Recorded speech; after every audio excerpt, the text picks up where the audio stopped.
judicial de sentencia ya definitiva o una resolución judicial de una asignación provisional, que ahora tiene un nombre civilista diferente, pero básicamente es esto, ¿no? Una asignación provisoria, provisional, que le asigne a la persona beneficiada esa obligación. Y digo persona beneficiada porque, si bien es cierto, siempre la mujer demanda al hombre, ¿es posible que el hombre demande a la mujer o no?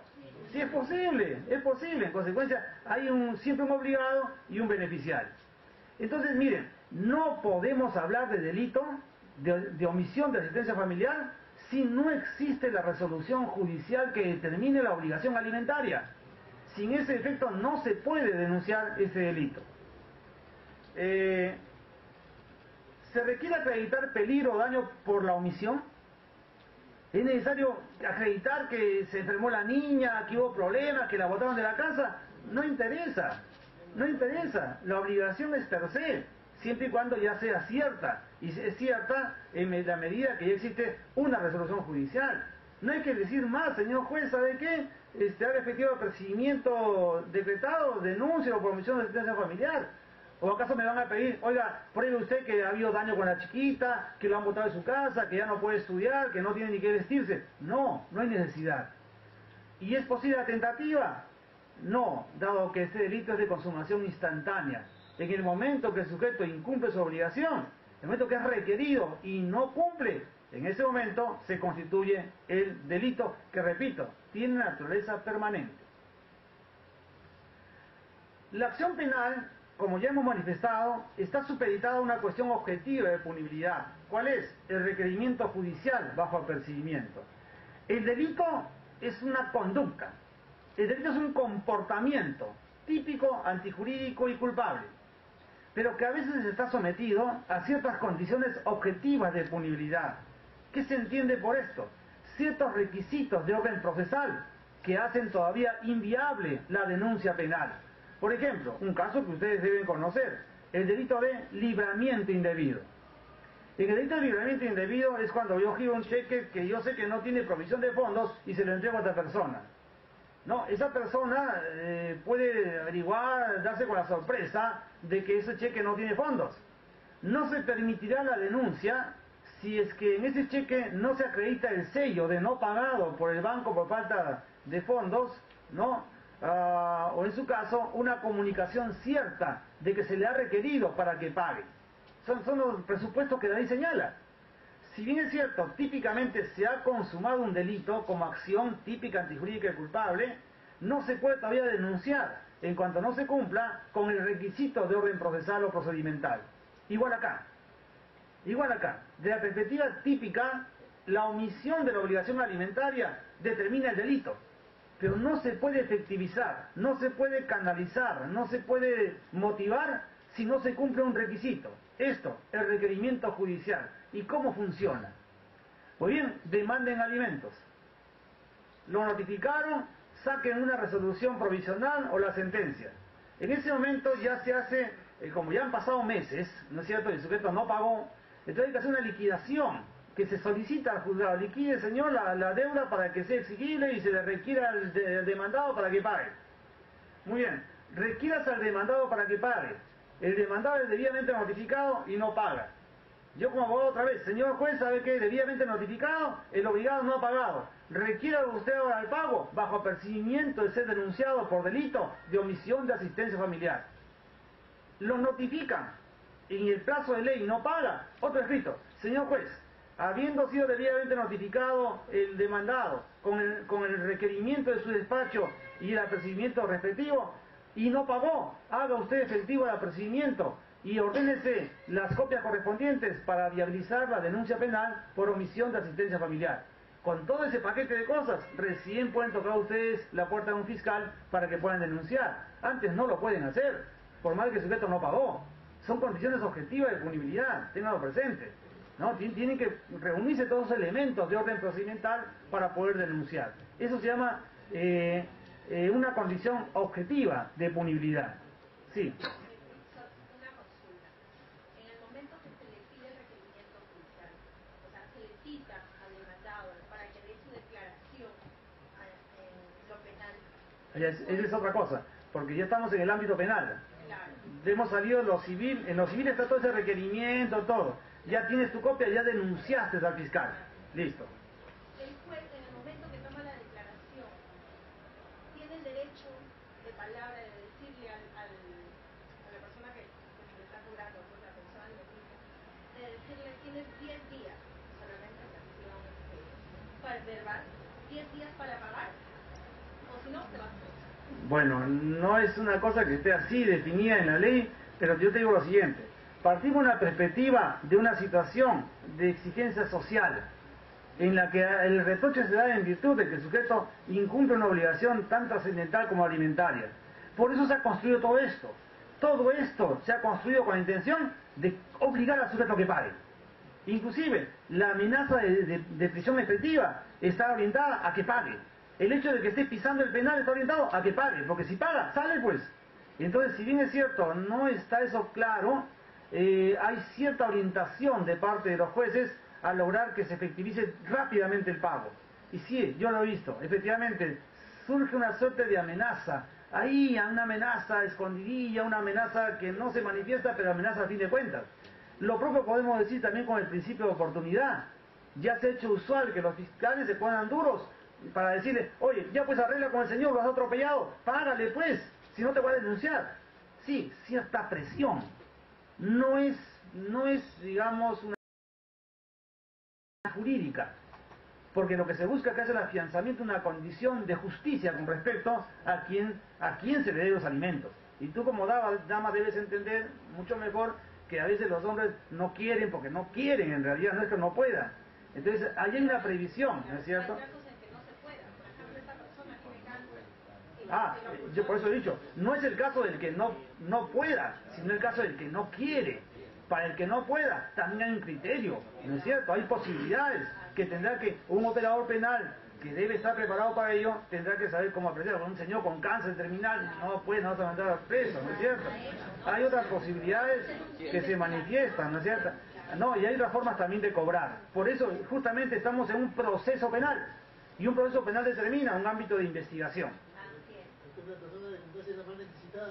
De repente la que está haciendo, y sucede el caso así, y ¿saben para qué lo hacen? Con la intención de otros fines, que pueden ser patrimoniales, por ejemplo. Y no se olviden ustedes que hay casos y casos. Puede que sea la otra, ¿no es cierto? La otra pareja, la que esté demandando, y el sujeto tenga a su esposa, y es ahí donde apunta para los bienes. Muchas cosas pasan en estos casos. Entonces hay que tener mucho cuidado si uno está operador penal. Entonces se requiere una condición objetiva de punibilidad. Sujeto activo, sí. Este es el sujeto interesado. Oigan, yo lo he visto, esto, pero señora juez o señorita juez, yo no tengo trabajo, ¿cómo le voy a pagar? Oye, es un muchacho de 25 años que ha tenido un hijo con la pobre chica, a la que ha abandonado, no le quiere prestar, y dice, yo no puedo, no tengo trabajo, las condiciones sociales determinan que no hay trabajo. No señor, hay una presunción. La presunción está en el sueldo mínimo vital. Y en el hecho de que siendo usted una persona físicamente adecuada, no tiene limitaciones, tiene que trabajar porque es su hijo, no es otra persona a la que estamos obligando, es su hijo. Usted hay una exigencia social y una presunción de que tiene que ganar. Como sea, tiene que ir para limpiar carros, hacer cualquier cosa, ¿no? El respeto que merecen los limpiadores de carros, que por cierto, ganan más que nosotros, ¿ah?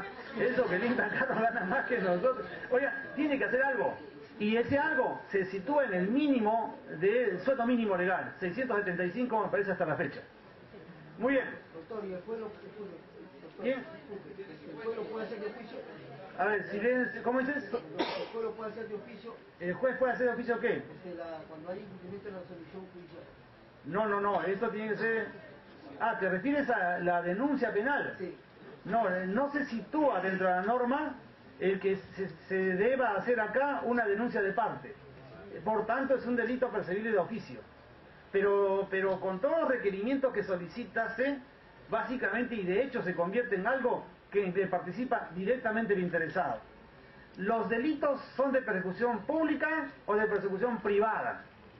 Los de persecución privada la ley deja a la parte, ¿no?, la decisión de denunciar o no denunciar. Por ejemplo, un atentado contra el honor o la intimidad personal, ¿no? La ley le deja la posibilidad de denunciar o no denunciar, ¿cierto? Y ahí nadie más puede decidir. Pero ¿dónde se expresa eso? En la misma norma. La misma norma dice que esto se da en instancia privada. En estos casos no se dice. En consecuencia, asúmese que se trata de delitos de persecución pública. Pero con toda esta tramitación necesaria, de hecho se convierte en algo que el interesado tiene que realizar. No he visto un caso, no está negado, pero no he visto un caso en el que un fiscal haga todo esto. Además, la demanda de alimentos, ustedes saben que en el ámbito civil hay que tener legítimo interés para obrar, ¿no es cierto? Todo ello hace que de alguna manera esto se convierta en algo que le interesa a la parte, ¿no? Muy bien, sujeto a... Sí. Disculpe, doctor, con respecto a lo que usted mencionaba acerca de los agravantes, cuando, no sé si... Pero que llevo a los agravantes para desarrollarlo ahí. Digamos a los agravantes. Estamos ya en el sujeto activo.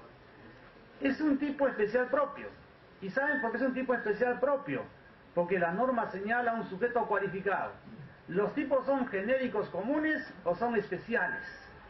Los tipos genéricos comunes pueden cometerlo cualquier persona. Y en ese sentido la norma solamente dice el que hace esto o el que hace lo otro. Pero cuando se trata de un tipo específico cualificado, por ejemplo dice el que mata a su ascendiente, descendiente o cónyuge, o cuando dice el funcionario público que hace esto, hace lo otro, esos son tipos especiales, propios en su caso, como este. Acá no cualquiera puede cometer un delito, solamente puede cometerlo aquel que estando en la obligación alimentaria la omite, la incumple, un sujeto específico. Y el sujeto pasivo también es específico. ¿Quién lo será? El beneficiado con la obligación alimentaria. Y para eso hay que ver el aspecto civil. ¿Cómo saber yo quién es el beneficiado o quién es el obligado? En esa perspectiva hay una prescripción normativa en el campo civil que determina quién está obligado y la prelación en la que asiste esa obligación, ¿no? Igualmente para el lado de los sujetos pasivos o del lado de quienes son beneficiarios, en este caso la obligación alimentaria. La tipicidad subjetiva en este delito. Pues el delito o el comportamiento básicamente se manifiesta de dos maneras. O es doloso o es culposo.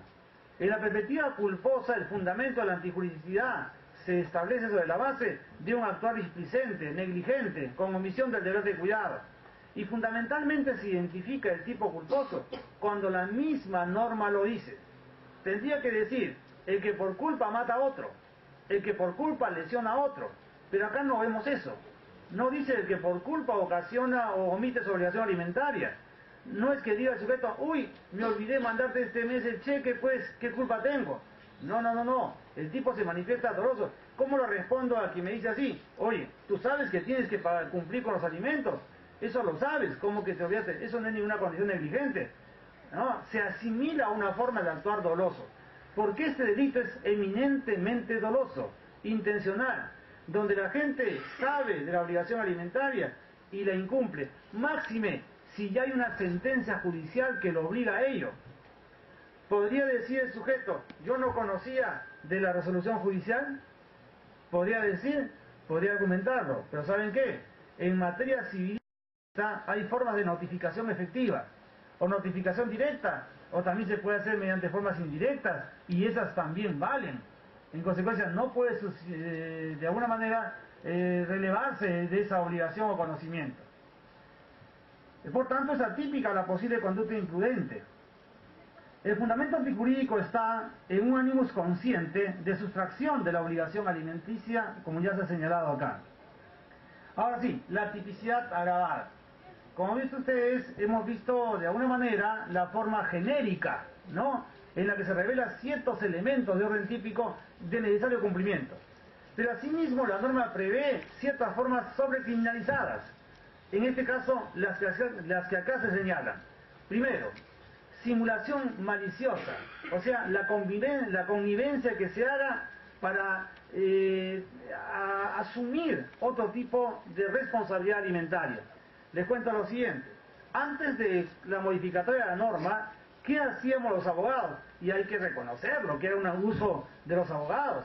Oye, te demandó tu mujer, ya, inmediatamente, habla con tu ex mujer, habla con tu mamá y hacemos que te hagan unas demandas a ti. De esa manera que disminuimos la posibilidad y lo que quede que le das a ella, pues. Oigan, hay que, entre gitanos no nos vamos a ver la suerte. Eso hacíamos. Oigan, ¿pero eso era correcto? No, no era ilegal en ese momento, pero no era correcto. Porque de esa manera estábamos, de hecho, y de manera indirecta, frustrando también una aspiración económica de alimentos. Entonces el sistema reacciona y ha sobrecriminalizado la conducta de quien en esta condición finge, ¿no? En esta condición tiene una relación maliciosa con alguien para de esa manera sustraerse de esa obligación. Eso ya se ha establecido en la norma como una circunstancia agravante. También, yo he visto muchos casos de personas que rehúsan a la prestación alimentaria, pero también hay ciertos tipos de razones sociales, ¿ah? Esa que estaban hablando acá, le chantaron un hijo, pues, y el hijo nacido en el matrimonio es hijo del marido. Y el marido se da cuenta, goles que te hacen, goles que no te te hacen, ¿no es cierto? Está manteniendo un morenito cuando él es blanquiñoso, guarda, ¿no es cierto? Entonces, caramba, he visto gente que se va, se fuga, renuncia, deja todo su trabajo y su vida para no pagar los alimentos. Como puede también darse el caso de la persona inmisericordia que no le quiere dar. ¿Saben por qué? Porque la mujer no quiere continuar con él. ¿No quieres ir conmigo? Te fregaste, no le doy nada a tu hijo. Y se van, dejan el trabajo. Esa condición revela una circunstancia de mayor reproche. Y por consiguiente la norma lo ha determinado como una circunstancia sobrecriminalizada, ¿no? Pero tiene que obligar su trabajo bajo esta perspectiva, con la finalidad de sustracción de la obligación alimentaria. Eso hay que probarlo. Puede darse un sinnúmero de circunstancias y no por eso vamos a estar dentro del ámbito del agravante. Y si resulta lesión grave o muerte preterintencionales. ¿A qué me refiero acá? Yo hago una pregunta simple a mis alumnos de pregrado cuando trato este tema y digo lo siguiente. Algo que vi en algún momento allá en la Avenida Argentina, la clásica. Y en la Avenida Argentina pues están las fábricas, ¿no es cierto? ¿Qué es lo que vi? La clásica. Una mujer con un bebito en la mano, agachada, y un sujeto ahí conversando con ella, todo así, hablando así. La clásica, la pobre mujer le está pidiendo algo para el niño, ¿no es cierto? Entonces observé, yo manejaba y observé esa situación, cuando el sujeto la manda, la empuja, y la mujer parece que ya objeto de una suerte de obnubilación, cruza la pista, le atropella un camión y la mató. Entonces yo le pregunto siempre a mis alumnos, ¿será esta la circunstancia agravante que acá se señala? ¿Qué dicen ustedes? ¿Será o no será? No, tiene que tener relación directa con la omisión alimentaria. Y para afianzar o analizar esto, tiene que ver qué comprende la obligación alimentaria. Por ejemplo, que se muera el menor como consecuencia de una enfermedad que no pudo ser subsanada o curada, porque el sujeto no le dio dinero para poder comprar las medicinas. O que llegue a un estado de tuberculosis, a un estado de peligro de muerte, etcétera, por esa inanición, por no poder consumir alimentos. Entonces hay una relación causal, por eso es preterintencional esta muerte. La dolosa inicial, la omisión, y la muerte final culposa, imposible, posible de prever, pero a la que se llega por esa suerte de abstención de la obligación alimentaria. ¿Alguna pregunta del agravante? ¿En el agravante me vas a preguntar? Sí, con respecto a, en este caso, el imputado. ¿Ya? ¿Cuál? Al imputado. Ya. En este caso, ha hecho una simulación para deshacerse de sus bienes. Si es que en este caso se puede denunciar penalmente también a las personas que están coayudando, porque de repente ha vendido un bien a su hermana, otro bien. No, es que no se trata de eso. Tiene que ser otra obligación alimentaria. Tiene que ser otra obligación alimentaria. Pero acá surge una cuestión, ¿no es cierto? Si yo preparo a mi madre para que sea la que me demande, ¿no? Con la intención de disminuir, luego será un prorrateo, ustedes saben eso, ¿no es cierto? Para establecer el monto del pago, ¿no? Entonces, ¿a qué se refiere esto? A que yo haga un acuerdo malicioso con otra persona para hacerme demandar y de esa manera disminuir la carga de obligación. Pero el problema sucede de la siguiente manera. Mi madre también tiene derecho a demandarme. Entonces, ¿cómo probar esto? Hay formas de probar, evidentemente. ¿Y en qué condición quedaría mi madre? ¿Se dan cuenta? ¿Estaría dentro de un ilícito o no estaría dentro de un ilícito si está también ella como sujeto beneficiado. Ahí la cosa como que tiene cierto ámbito de duda, ¿no? Pero en todo caso, al haber una situación de connivencia maliciosa, ese tercero también tiene responsabilidad, porque está entrando dentro de ese ámbito de acuerdo malicioso, ¿no? Sí.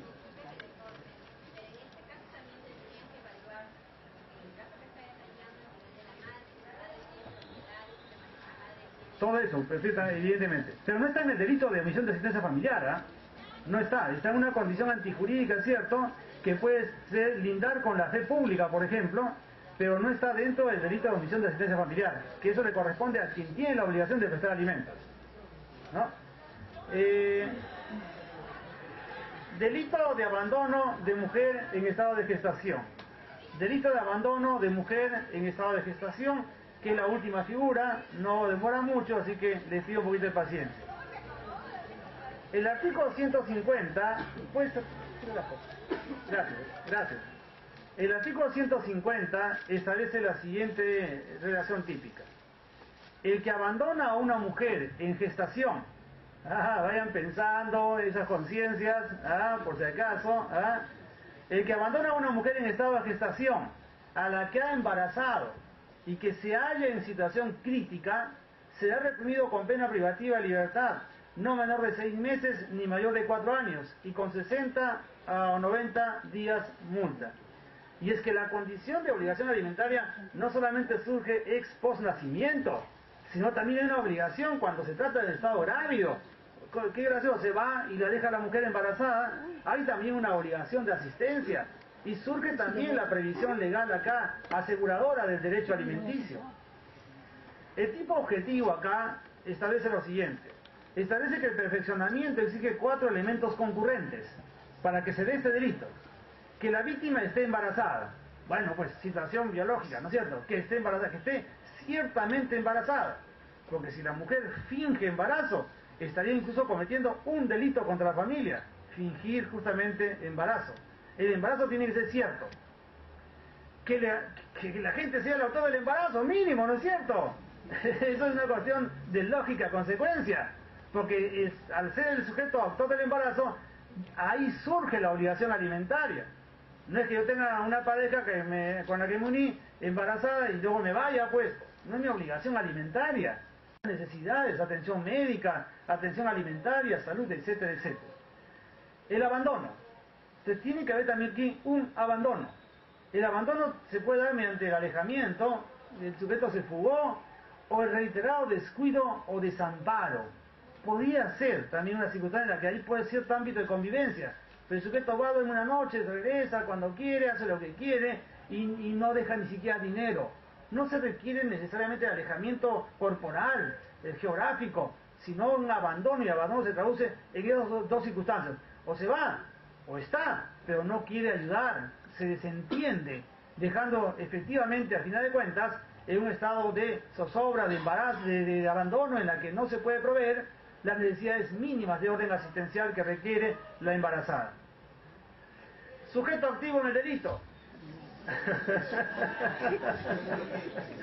El sujeto activo es específico, ¿no? El que embaraza y abandona a la mujer. ¿Qué esta parejita en qué terminará? Lo va a denunciar por este delito, ¿no? El que embaraza y abandona a la mujer, sujeto activo específico. El sujeto activo, pues será específicamente la mujer embarazada, abandonada en ese estado crítico que acá se ha señalado. En cuanto a la consumación, y ya de la perspectiva técnica del delito, decimos que se perfecciona en el momento que se verifica el alejamiento o abandono, ¿no? Es un tipo de peligro y de mera actividad. No se requiere que se produzca efectivamente el daño, sino que el sujeto con el abandono, con el dejar a la pobre mujer en ese estado de necesidad, genera un riesgo y de esa manera automáticamente se consuma ese delito, porque no es de resultado material, es un delito de peligro, ¿no? Y por tanto, y por esa condición, no admite tentativa. La consumación se produce en el momento de alejamiento-abandono, pero con esos requerimientos. No es que se fue a buscar trabajo el pobre hombre, no, es una circunstancia de que el abandono, hay una intención, una motivación subjetiva de dejarla ahí y sustraerse de una obligación que surge de la norma civil, porque esto también surge de la norma civil. O el Código Civil no dice que tiene también obligación alimentaria. Lo dice. En consecuencia, hay una obligación también jurídica ahí. Tipicidad subjetiva. Es un tipo doloso de comisión y por tanto no cabe la conducta imprudente. Ya que, cariño, ¿sabes qué? Me olvidé que no te veo hace tiempo. ¿Ah? Se me pasó, pues. ¿Será eso? No. Hay una conducta consciente de abandono. Y si la abandonaron por tramposa, ¿por qué se fue el sujeto? Resulta que después me entero que había estado con 4 de mis amigos. ¿No es cierto? ¿Obsta o no obsta? No, porque igualmente se trata de una condición de ¿qué? De aseguramiento de una prestación alimentaria necesaria. No tiene nada que ver la conducta licenciosa de la mujer ni nada. Él embarazó, tiene la obligación y no se puede sustraer de dicha obligación. Ya después resolverán sus problemas, pero es un niño que requiere ahí la asistencia. Oigan, ¿y si a él lo abandonan? No, ya la cosa no se puede extender tanto tampoco, ¿no es cierto? O llegará el momento, pero hoy día no, se trata de una mujer embarazada. Muy bien, con esto básicamente hemos